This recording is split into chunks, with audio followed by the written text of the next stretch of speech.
Assalamualaikum warahmatullahi wabarakatuh. Innal hamdalillah nahmaduhu wa nasta'inuhu wa nastaghfiruh wa na'udzu billahi min syururi anfusina wa min sayyiati a'malina.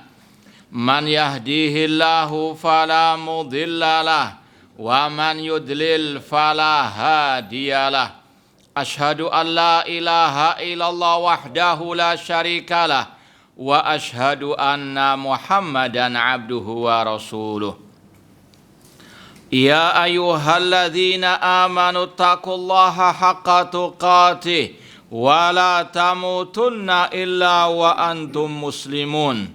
Ya ayyuhan nasu taqu rabbakumul ladzi khalaqakum min nafsin wahidah wa khalaqa minha zawjaha wa batha minhuma rijalan katsiran wa nisaa'a wattaqullaha alladzi tasaaluna bihi wal arham innallaha kana 'alaikum raqiba. Ya ayyuhalladzina amanu taqullaha wa qulu qawlan sadida yuslih lakum a'malakum wa yaghfir lakum dhunubakum wa may yuti'illaha wa rasulahu faqad faza fawzan 'azima. Amma ba'd, fa inna asaqal hadits kitabullah wa khairal hadi hadi Muhammadin sallallahu alaihi wasallam wa syarrul umuri muhdatsatuha wa kullu muhdatsatin bid'ah wa kulla bid'atin dhalalah wa kulla dhalalatin finnar. Ma'asal muslimin, ikhwani fillah wa akhwati, bapak-bapak, ibu-ibu, saudara-saudariku rahimani wa rahimakumullah. Alhamdulillah, segala puji bagi Allah Subhanahu wa taala yang mempertemukan kita kembali dalam kajian kitab Al-Aqidah At-Tahawiyah oleh Al-Imam At-Tahawi rahimahullah dengan syarah atau penjelasan dari Fadilatul Syekh Al-Allamah Muhammad bin Mani' dan Syekh Abdul Aziz bin Baz rahimahumullahu ta'ala. Semoga Allah subhanahu wa ta'ala senantiasa memberikan kepada kita keistiqomahan dalam belajar akidah salaf dan berpegang teguh dengannya sampai akhir hayat kita nanti. Kita masih dalam pembahasan tentang al-iman bil yaumil akhir, iman kepada hari akhir, yang merupakan salah satu rukun iman atau salah satu dari 6 rukun iman yang wajib diimani. Afwan.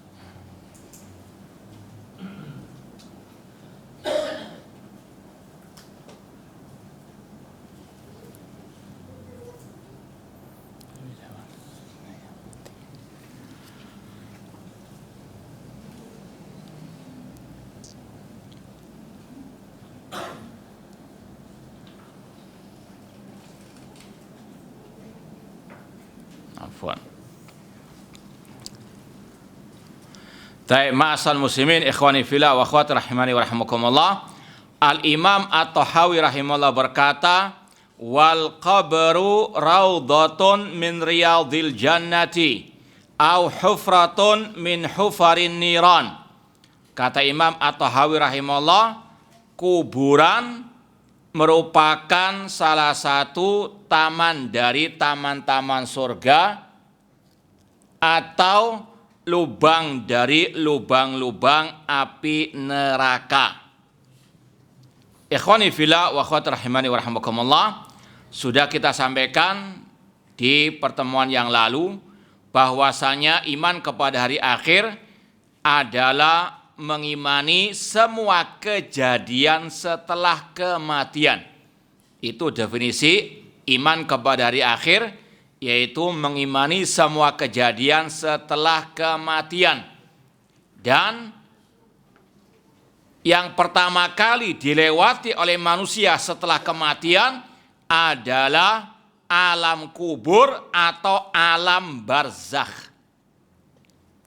Dan perlu diketahui bersama, istilah alam kubur atau nanti, ya ini sudah kita lewati juga, fitnah kubur, nikmat kubur, azab kubur, itu bukan berarti yang hanya dikubur saja. Ya, setiap orang yang mati pasti melewati alam barzah. Dikubur atau enggak dikubur pasti melewati alam barzah, alam kubur. Mungkin ada orang yang mati tenggelam di lautan, atau dia mati dimakan binatang buas. Dia tidak dikubur, tapi tetap pasti melewati namanya alam kubur, alam barzah, alam yang memisahkan antara alam dunia dengan alam akhirat. Dikatakan alam barzah, maknanya alam yang memisahkan antara dunia dan akhirat. Sekali lagi, alam barzah atau alam kubur adalah alam setelah kematian manusia. Setiap manusia yang mati pasti melewati alam kubur, alam barzah, meskipun seandainya dia tidak dimakamkan, dikuburkan. Adapun istilah tadi, alam kubur, fitnah kubur, nikmat atau adab kubur, itu karena kebanyakan manusia kalau sudah mati dikubur. Ya, tapi tidak menafikan orang yang tidak dikubur pun tetap melewati namanya alam barzah, fitnah kubur, nikmat atau azab kubur. Semoga Allah menjauhkan kita dari azab kubur dan semoga Allah menganugerahkan kepada kita nikmat kubur. Ungkapan Imam At-Tahawi ini, ada hadis yang semakna atau sekata dengan poin 120 ini, tapi hadisnya kata para ulama tidak sahih. Ya, ada lafadz hadis dalam Sunan Tirmizi yang sama atau mirip dengan ini. Kuburan adalah salah satu taman dari taman-taman surga, sedangkan atau dia merupakan lubang dari lubang api neraka. Ya, ada lafadz hadis seperti itu dalam Sunan Tirmizi, namun dilemahkan, tidak disahihkan oleh para ulama, di antaranya Syekh Albani, Syekh Abdul Aziz bin Baz dan yang lainnya. Meskipun maknanya sahih, ya, secara periwayatan tidak sahih, namun secara makna sahih, bahwasanya manusia setelah meninggal dunia akan menghadapi salah satu dari dua pilihan ini. Taman dari taman surga atau lubang dari lubang api neraka. Kalau dia bisa menjawab pertanyaan mungkar wan nakir, mendapatkan nikmat kubur. Di antara nikmat kubur, dibukakan surga baginya. Dia bisa mencium bau surga meskipun masih di alam barzah. Ini makna dari kuburan atau alam kubur adalah taman dari taman surga. Maksudnya tadi, orang yang bisa menjawab pertanyaan mungkar wan nakir akan mendapatkan nikmat kubur, nikmat alam barzah, di antaranya merasakan nikmatnya surga. Sebaliknya, orang yang tidak bisa menjawab pertanyaan mungkar wan nakir akan mendapatkan azab kubur. Di antara azab kubur ditampakkan api neraka. Seperti yang Allah firmankan dalam surat Ghafir ayat 46, An-naru yu'raduna 'alaiha ghuduwan wa asyiyah.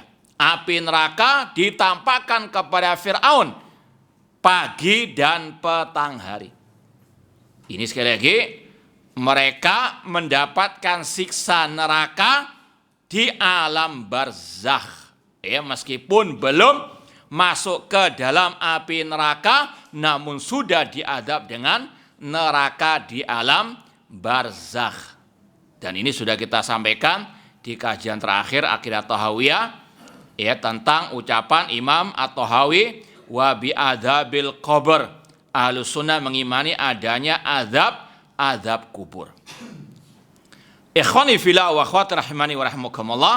Namun ada hadis yang mungkin semakna dengan ini dan itu sahih, yaitu sabda Rasul, al-qabru awwalu manazilil akhirah. Ya, hadis ini sahih riwayat Ibnu Majah dan yang lainnya. Kata Rasul, alam kubur atau kuburan itu merupakan awal tempat tinggal di akhirat.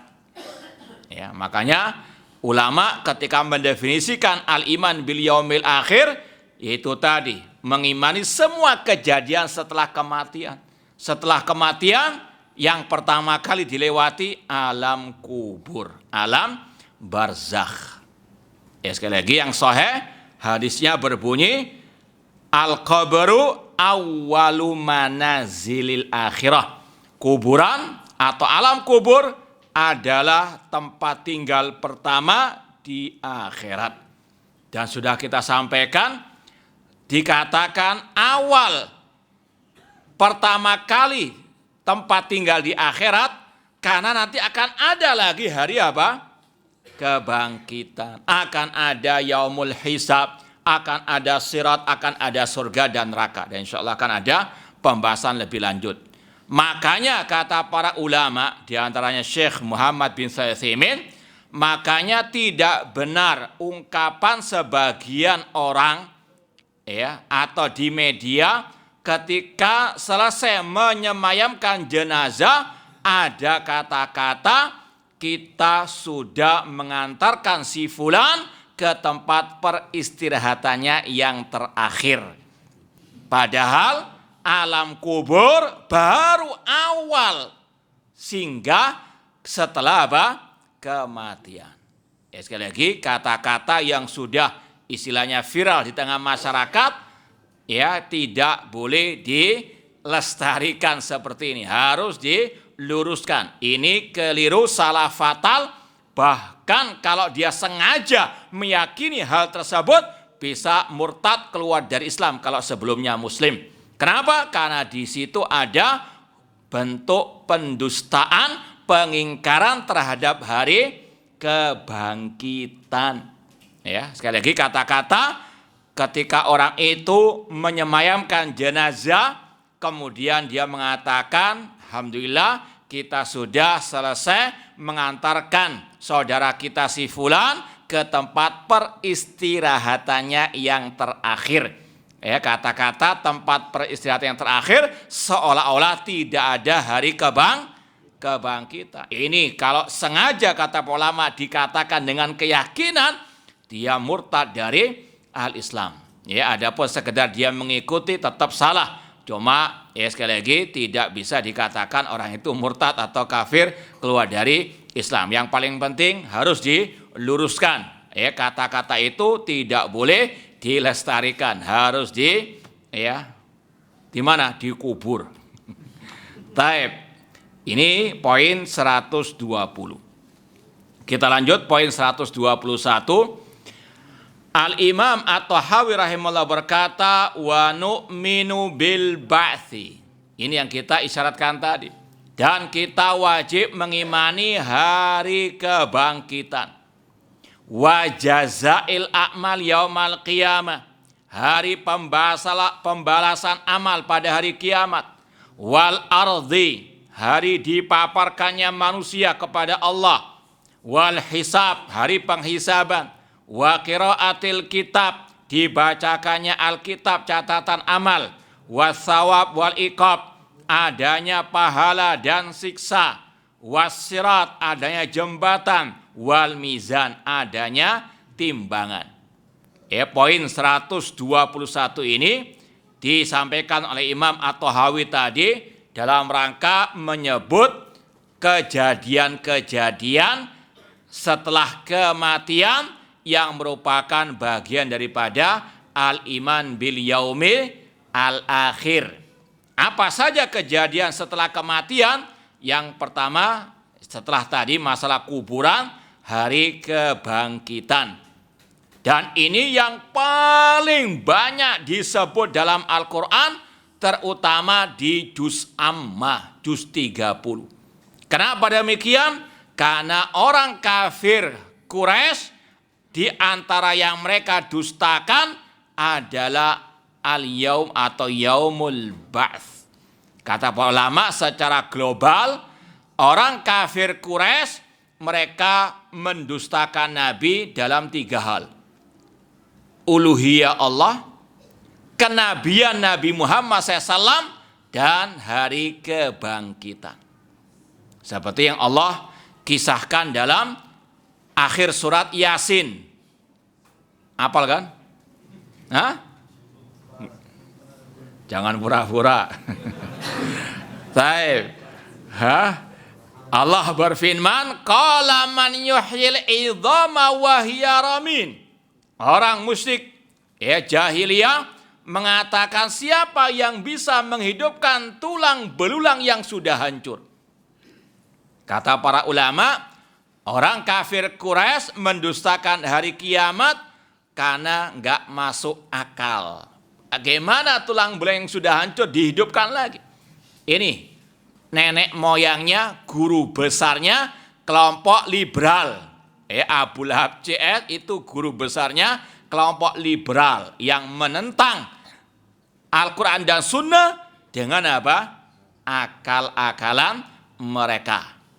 Sekali lagi, kelompok kafir musyrikin jahiliyah, mereka mendustakan hari kiamat, hari kebangkitan, karena menurut mereka tidak masuk akal. Man yuhyil idhama wa hiya ramin. Siapa yang bisa menghidupkan tulang belulang yang sudah hancur? Maka Allah jawab apa? Ayo, Qul yuhyiha alladzi ansha'aha awwala marra. Masih malu-malu ya. Taib. Katakan wahai Nabi Muhammad, yang menghidupkan adalah yang menciptakan pertama kali. Ini diantara dalil atau hujjah yang Allah tegakkan atas kaum musyrikin jahiliyah. Kalau mau ditambahkan, Allah menegakkan hujjah dalam Al-Quran atas orang musyrikin tentang ditetapkannya atau wajibnya mengimani hari kebangkitan, itu banyak redaksinya. Ya, kalau mau antum tulis redaksi ayat yang menjelaskan tentang tetapnya hari kiamat, ya, atau dalil tentang hujjah Allah atas orang musyrikin yang mengingkari hari kebangkitan. Di antaranya tadi dalam surat Yasin tersebut, Allah menegakkan hujjah dengan menyatakan yang pertama kali menciptakan, Dia yang lebih bisa untuk sekedar menghidupkan lagi. Kalau Allah menciptakan dari awal saja sanggup, apalagi sekedar apa? Mengulang lagi penciptaan tersebut. Allah mengatakan, Qul yuhyiha alladzi ansha'aha awwala marrah. Kemudian yang kedua, di antara hujjah yang Allah tegakkan atas orang musyrikin yang mengingkari hari kiamat, Allah menyebutkan bagaimana Allah menurunkan air hujan yang bisa menghidupkan tanah yang kering kerontang. Ya, kalau sekarang misalnya di Arab Saudi, Mekah, Madinah, dulu waktu kita masih kuliah tahun 90-an itu atau 2000-an lah, jarang ada hujan, jarang lihat gunung ada apa? Pohon-pohon atau tanaman, semuanya soklat semua. Tapi akhir-akhir ini kan kalau yang umroh lewat Mekah, Madinah, Mekah, kelihatan gunung-gunung sudah agak apa? Hijau.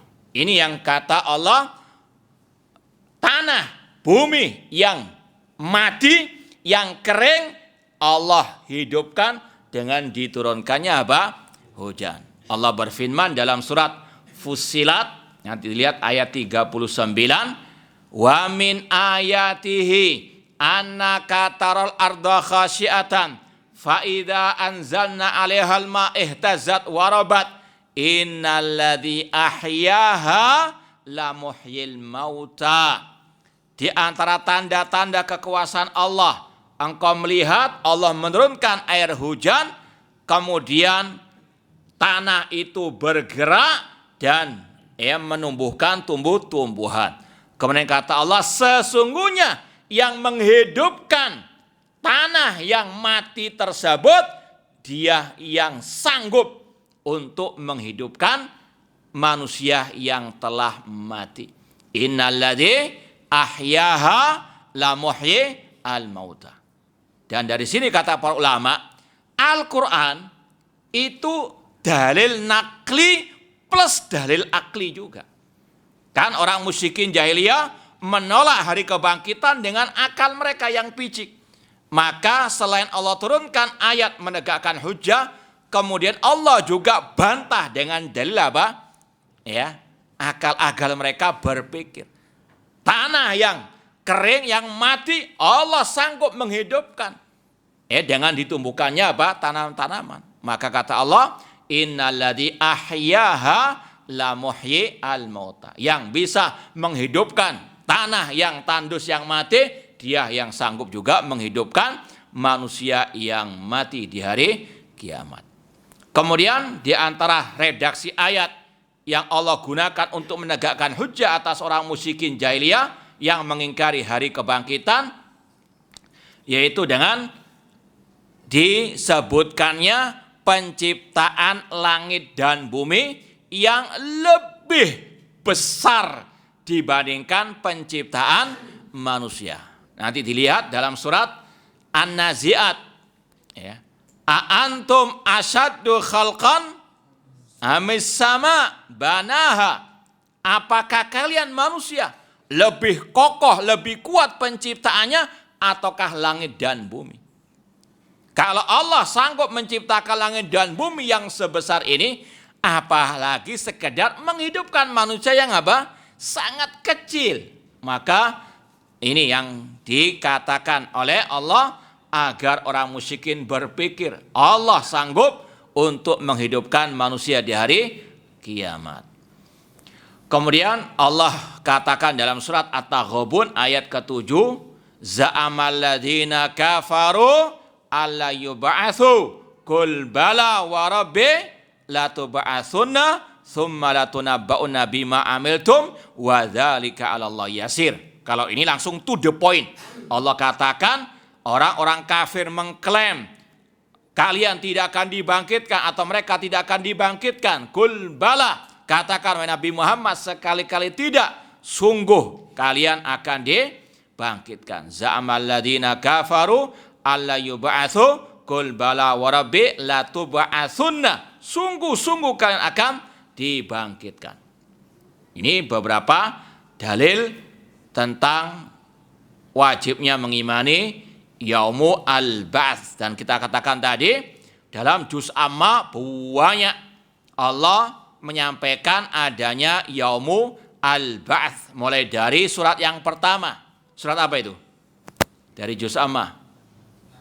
An-Naba. Tentang apa An-Naba? Ya, yas'aluna. Amma yatasa'alun anin naba'i al-azim, yaitu an-naba'il azim, hari kiamat. Ada surat Al-Qari'ah, Zalzalah.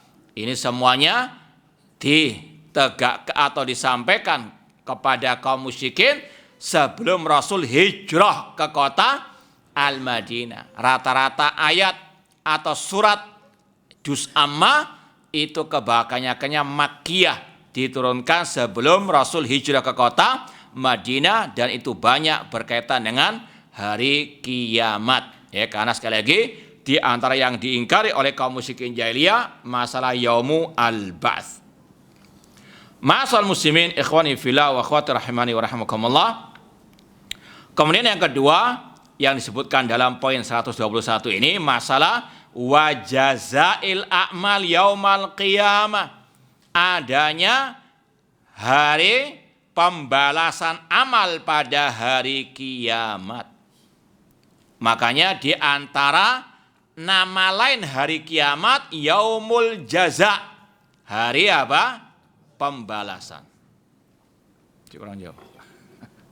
Insyaallah. Jazakumullah khair. Baik.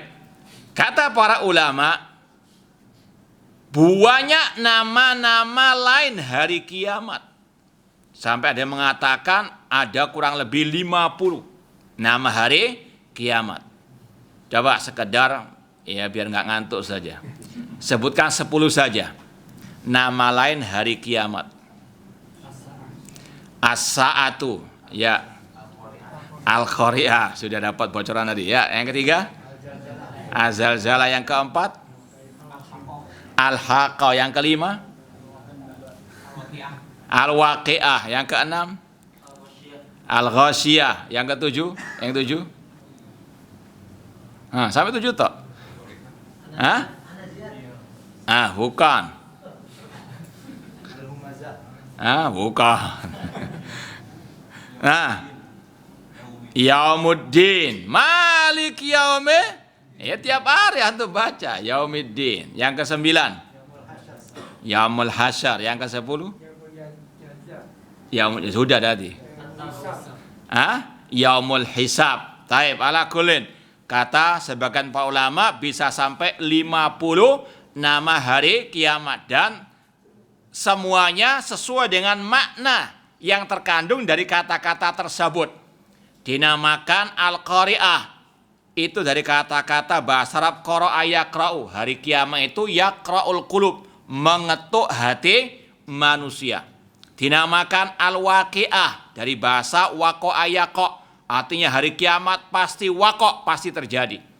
Dinamakan Al-Haqqah, juga sama. Maknanya dengan Al-Waqi'ah dari kata-kata yatahaqqaq, betul-betul akan terwujud hari kiamat tersebut. Dinamakan Yaumul Ba'ats, sudah disampaikan tadi. Kemudian ada yang belum disampaikan tadi, Yaumul Qiyamah. Ya, kenapa dinamakan Yaumul Qiyamah? Dari kata-kata qoma yakumu, yauma yakumun nasu lirabbil alamin. Bahkan ada surat apa? Al-Qiyamah. Baik, yang keenam surat Az-Zalzalah, sudah jelas tadi. Karena pada hari kiamat sebelumnya goncangkan bumi dengan sekuat-kuatnya. Yaumul Hisab jelas, insyaallah akan ada pembahasan Yaumul Hisab. Kemudian tadi Yaumuddin. Ini yang tiap hari kita baca, Maliki Yaumiddin. Allah yang menguasai hari kiamat. Kalau ada yang bertanya, kan Allah penguasa, pemilik, pengatur dunia akhirat. Tapi kok kenapa disebut Yaumiddin saja, hari kiamat? Allah penguasa hari kiamat, bukankah Allah penguasa dunia dan akhirat? Paham pertanyaannya? Paham enggak? Anak ulangi lagi, masih ngantuk. Kata para ulama, ini pertanyaannya, Allah kan penguasa dunia dan akhirat. Tapi kok dalam surat Al-Fatihah disebut Malik Yaumiddin, Allah penguasa hari kiamat. Kenapa? Kok disebutkan Allah penguasa hari kiamat tok di dalam surat Al-Fatihah? Bukankah Allah penguasa dunia akhirat? Paham? Kata orang Arab, fahmus soal nisful jawab. Paham pertanyaan itu sudah separuh jawaban. Ini tinggal separuhnya lagi. Nah, seperti orang kan nikah sudah menyempurnakan apa? Separuh. Yang belum nikah berarti apa? Belum separuh agamanya. Baik. Ada yang bisa jawab? Nah, silakan, Pak. Karena dunia ini sudah nyata dilalui. Sudah nyata. Baik, ditampung dulu, Pak. Yang lain. Nah. Karena di dunia masih banyak orang yang mengaku sebagai raja, sedangkan kalau di akhirat tidak ada yang mengaku. Baik, santa barakallahu fik. Kata para ulama, karena kalau di dunia masih banyak orang-orang yang menentang kekuasaan Allah. Sedangkan di hari kiamat semuanya sepakat menyatakan Allah yang menguasai hari kiamat tersebut. Sebagaimana dalam ayat ketika mereka ditanya, limanil mulkul yaum, Allah mengatakan milik siapa hari ini, yaitu hari kiamat. Semuanya menjawab lillahil wahidil qahar, milik Allah yang maha perkasa. Ini jawabannya, karena kalau di dunia masih banyak orang-orang yang menentang kekuasaan Allah sebagaimana Fir'aun, ana rabbukumul a'la. Ya, banyak yang mengingkari kekuasaan Allah di dunia, namun di akhirat semuanya sepakat hanya Allah yang menguasai hari kiamat. Paham? Paham enggak? Kayaknya ragu gini. Taib, dites biar enggak ragu. Sebelah kiri, tadi sebelah kanan yang jawab, sebelah kiri. Jawaban tadi tolong diulangi lagi. Kenapa kok dikhususkan dalam surat Al-Fatihah Allah penguasa hari kiamat? Bukankah Allah penguasa dunia akhirat? Nah, sebelah kiri. Ulang lagi, Pak. Hah? Karena masih ada yang mengaku menguasai dunia seperti Firaun. Di dunia apa di akhirat? Nah, di dunia. Di dunia, sedangkan di akhirat? Di akhirat nggak ada yang berani. Iya, semuanya sepakat mengakui Allah penguasa akhirat. Ahsantum. Ikhwani fillah wa akhwati rahimani wa rahimakumullah, wa jazail a'mal yaumal qiyamah. Adapun dalil tentang pembalasan amal pada hari kiamat, insyaallah sudah hafal semua. Famay ya'mal mithqala dzarratin khairan yarah wa may ya'mal mithqala dzarratin syarran yarah. Liyajziyal ladina amanu bima amilu wa yajziyal ladina ahsanu bil husna. Ya, Allah mengatakan liyajziyal ladina asa'u bima amilu wa yajziyal ladina ahsanu bil husna. Ya, Allah membalas orang yang berbuat kejelekan dengan kejelekan pula, dan Allah balas kebaikan mereka dengan kebaikan pula. Ya, wajazil amal yaumal qiyamah. Kemudian wal ardi. Ya, nanti di hari kiamat ada al-ard. Al-ardi itu artinya dipaparkan atau dihadapkan. Kata para ulama, al-ardi itu banyak macamnya di hari kiamat. Ada manusia yang dipaparkan, dihadapkan kepada Allah. Seperti dalam surat Al-Haqqah, nanti dilihat ayat berapa itu. Yauma idzin tu'raduna la takhfa minkum khafiyah. Pada hari kiamat kalian tu'radun, dihadapkan, yaitu kepada Allah Subhanahu wa taala. Manusianya yang dihadapkan kepada Allah. Kemudian ada lagi namanya al-ardi ardil kufar alan nar, dipaparkannya orang kafir dalam api neraka. Ya. Allah mengatakan wa uridu ala yu'radul ladina kafaru alan nar adhabtum tayyibatikum fi hayatikum dunya. Ketika hari kiamat dipaparkannya orang kafir kepada api neraka. Itu juga ada kata-kata al-ard, dipaparkan. Demikian pula dalam surat Al-Kahfi, wa uridu ala rabbika saffa. Kemudian juga ada namanya al-ard, dipaparkannya amal perbuatan manusia kepada manusia. Dan ini ada hubungannya dengan yaumul al-hisab. Yaumul hisab, hari apa kalau terjemahannya? Nah, itu yang kurang tepat. Ya, itu yang paling banyak dijawab oleh sebagian kita. Padahal kalau dari sisi hadis tentang yaumul hisab, kata para ulama, bukan hari perhitungan, namun hari dipaparkannya amal. Ya, jadi kalau mau ditanya kembali, apa makna dari yaumul hisab? Hari dipaparkannya amal manusia kepada mereka, atau hari pengakuan amal, itu yaumul hisab. Makanya dalam hadis, kalau hisabnya orang mukmin, itu Allah berduaan dengan orang mukmin, lalu Allah mengatakan, alasta fa'alta kadza, bukankah engkau berbuat demikian? Ya, sampai orang mukmin pun mengakui semua perbuatannya tersebut. Ini yang dimaksud dengan hari dipaparkannya amal kepada manusia. Itulah al-hisab, yang merupakan salah satu kejadian hari kiamat yang wajib diimani. Ya, hisabnya orang mukmin, hisab yang mudah, atau nama lainnya al-ardu, hari dipaparkannya apa?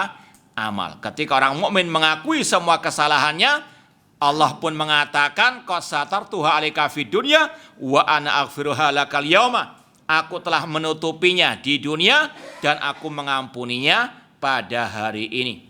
Ini namanya yaumul ard atau yaumul al-hisab al-yasir, hisab yang mudah. Adapun hisabnya orang kafir, ini hisab yang sulit, sebagaimana kata Rasul, manukisal hisab udzib. Barang siapa yang diperinci hisabnya, maka dia akan diazab. Jadi perbedaannya antara hisab orang mukmin dengan hisab orang kafir, kalau hisab orang mukmin Allah hanya berduaan, kemudian dipaparkan sebagian amal perbuatan orang mukmin dan diampuni oleh Allah Subhanahu wa taala. Sedangkan orang kafir hisabnya di hadapan semua manusia dan tidak mungkin diampuni oleh Allah Subhanahu wa taala. Ini yaumul al-hisab. Adapun dalilnya bisa dilihat dalam surat Al-Insyiqaq ayat 7 sampai 8. Allah mengatakan, fa amma man utiya kitabahu biyamini fasawfa yuhasabu hisaban yasira. Nah, dan seterusnya. Kemudian di antara kejadian hari kiamat juga yang disebut oleh Imam Tahawi di sini, wa qiraatil kitab, dibacakannya catatan amal perbuatan manusia. Dalilnya dalam surat Al-Isra ayat 13 sampai 14. Allah mengatakan, wa kulla insanin alzamnahu ta'irahu fi unuqihi wa nukhriju lahu yaumal qiyamah kitaban yalqahu mansura iqra kitabak kafa binafsikal yawma 'alaika hasibah. Di situ ada kata-kata iqra kitabak, bacalah kitabmu dan cukuplah engkau sebagai yang menghisab. Ini semua kejadian wajib diimani oleh setiap muslim muslimah. Kemudian adanya as-sawab wal iqab, pahala dan siksa, terutama nanti di surga ataupun di neraka. Semoga Allah memasukkan kita ke dalam surganya dan menjauhkan kita dari api nerakanya. Kemudian ada lagi as-sirat, wajib mengimani adanya as-sirat, jembatan pada hari kiamat. Dalilnya surat Maryam, nanti dilihat ayat ke-71. Wa iminkum illa wariduha, tidaklah di antara kalian kecuali akan melewatinya. Sebagian ulama tafsir mengatakan wariduha yaitu waridus sirat, melewati jembatan. Kata Ubay bin Ka'ab kalau tidak salah dari sahabat Rasul, as-sirat adaqqu minas sya'ri wa ahaddu minas saifi. Sirat jembatan di hari kiamat lebih halus dari rambut, lebih tajam daripada pedang. Dan manusia ketika melewatinya, azan dulu ya. Baik, insyaallah kita lanjutkan ba'dal azan. Wallahu taala a'lam.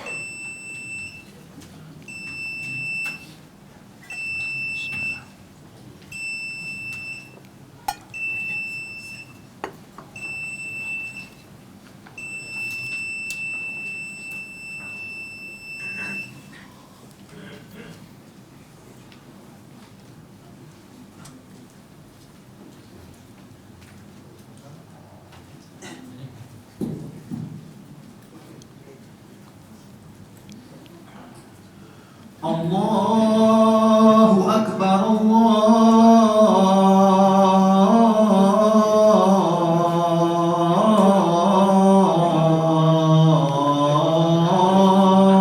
Akbar, Allahu Akbar,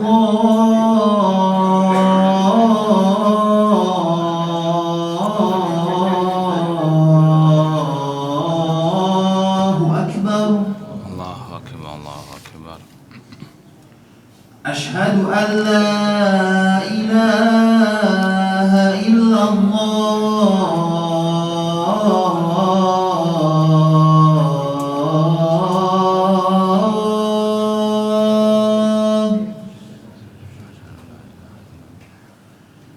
أشهد أن لا إله إلا الله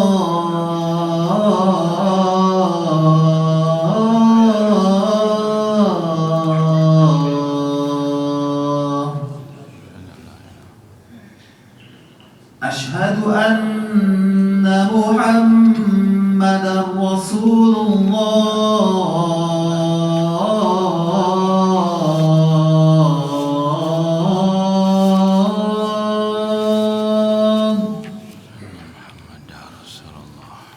أشهد أن محمدا رسول الله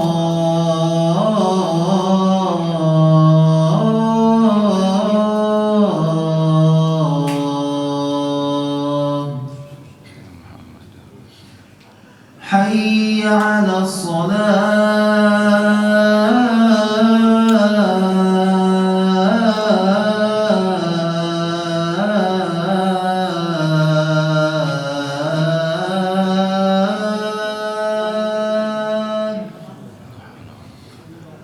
حي على الصلاة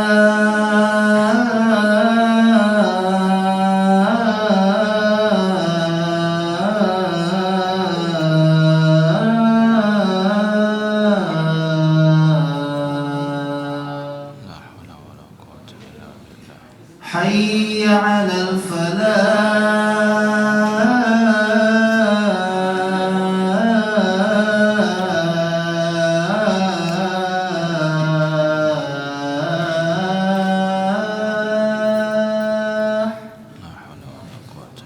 حي على الفلاح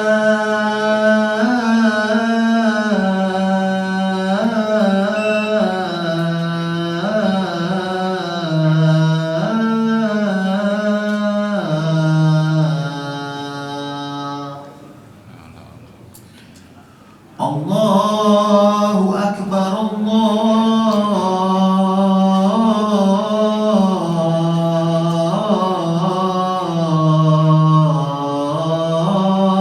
أكبر الله أكبر الله أكبر. لا إله إلا الله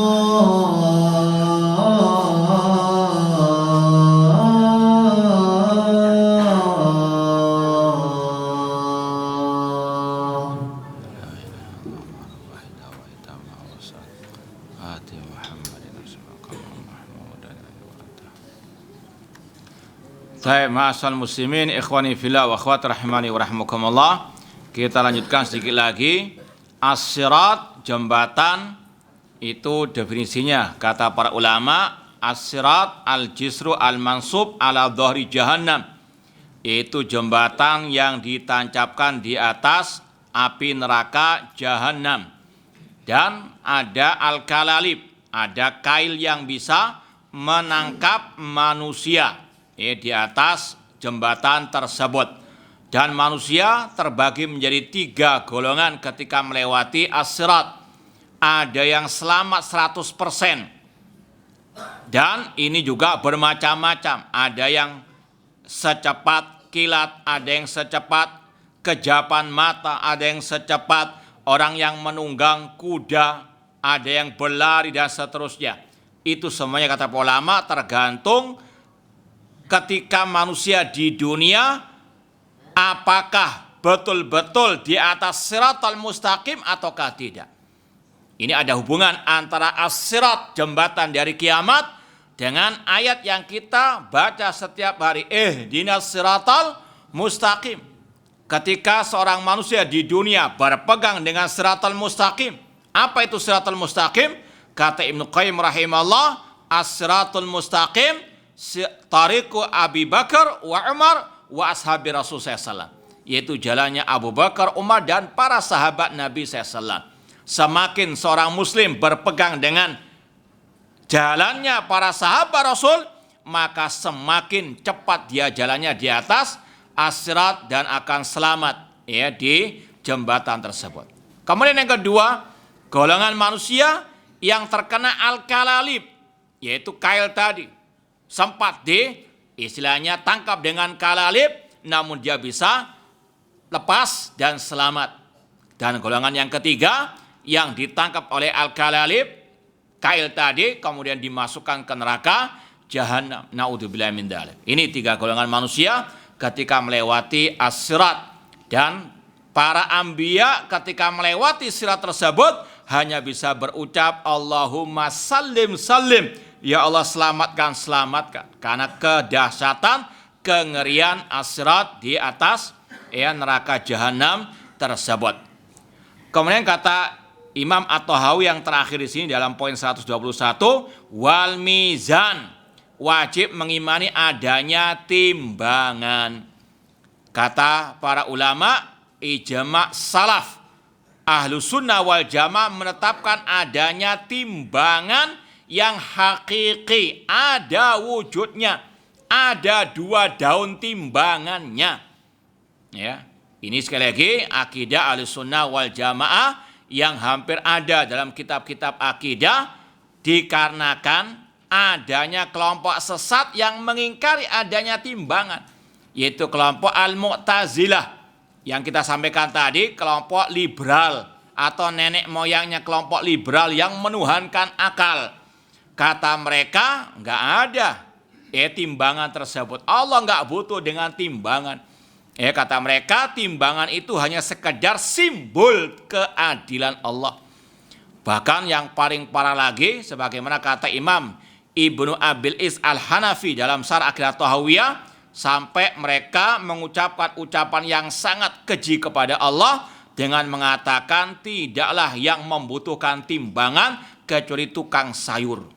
Naudzubillah min dzalik. Inilah kurang ajarnya ahlul bidah, karena nggak ada pengagungan kepada Allah dan Rasulnya, tidak ada pengagungan kepada Al-Quran dan Sunnah Rasulullah Shallallahu Alaihi Wasallam. Ya, sama dengan mereka yang mengingkari sifat-sifat Allah. Allah mengatakan Ar-Rahman al-Arsy istawa, Allah istawa di atas aras.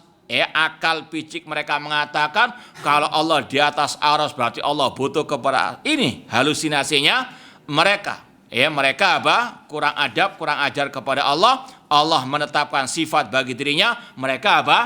Tolak. Antum a'lamu amillah. Allah mengatakan apakah kalian lebih tahu daripada Allah Subhanahu wa taala. Intinya Ahlus Sunnah menetapkan adanya timbangan pada hari kiamat, ada wujudnya.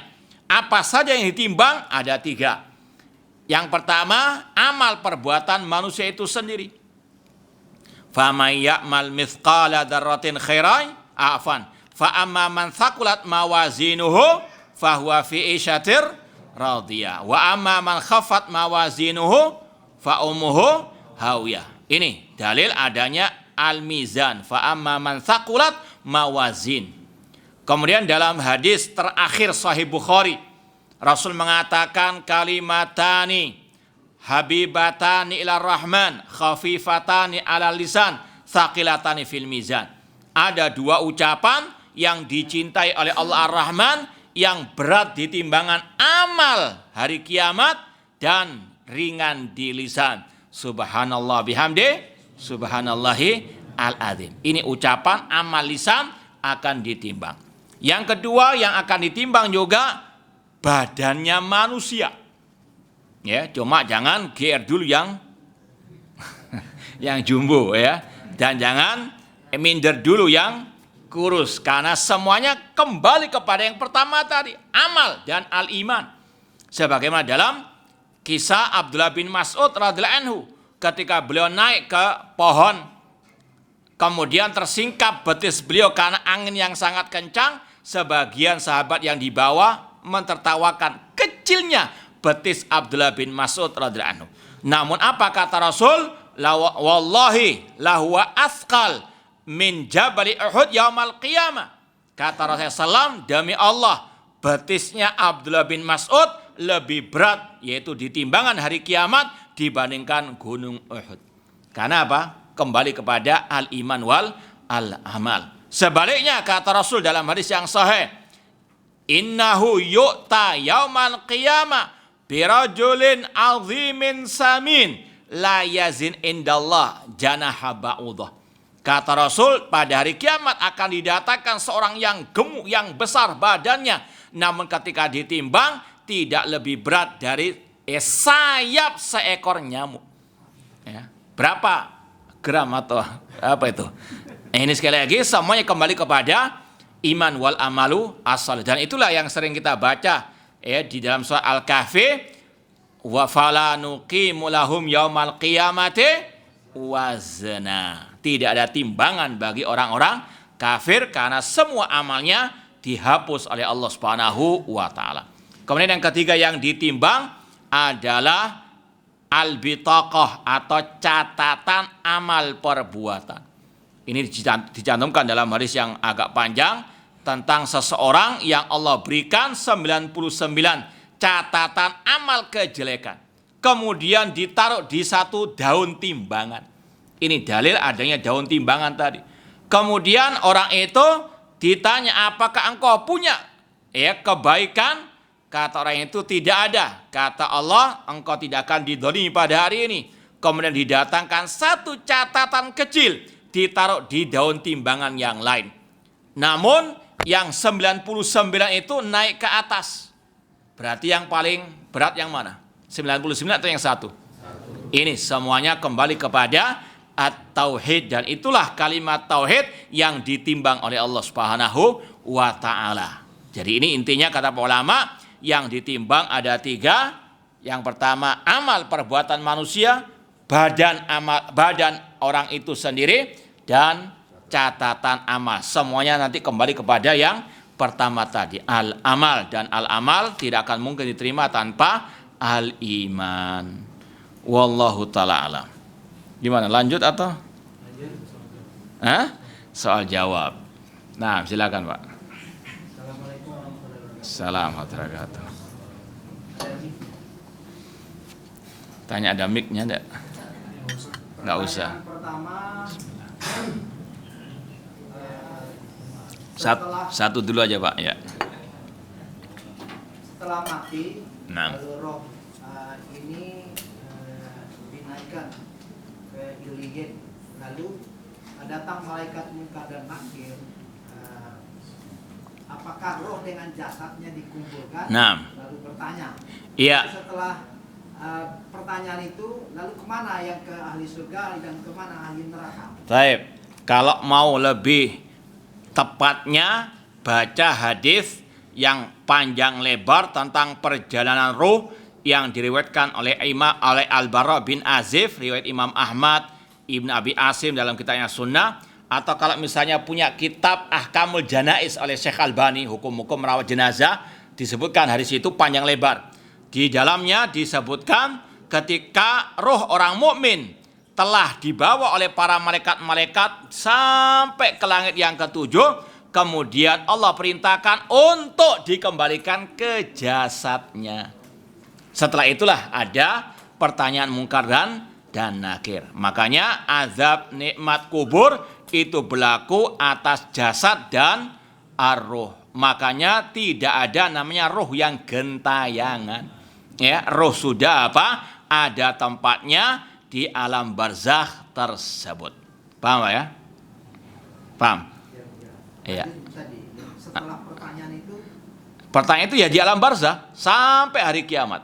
Kalau dia bisa menjawab pertanyaan Munkar wa Nakir, seperti yang kita sampaikan tadi, mendapatkan nikmat kubur, diantaranya dibentangkan surga, meskipun dia belum masuk surga sudah merasakan nikmat surga. Adapun yang nggak bisa menjawab pertanyaan Munkar dan Nakir, diazab ya tetap di alam barzakh sampai tegak hari kebangkitan, hari kiamat.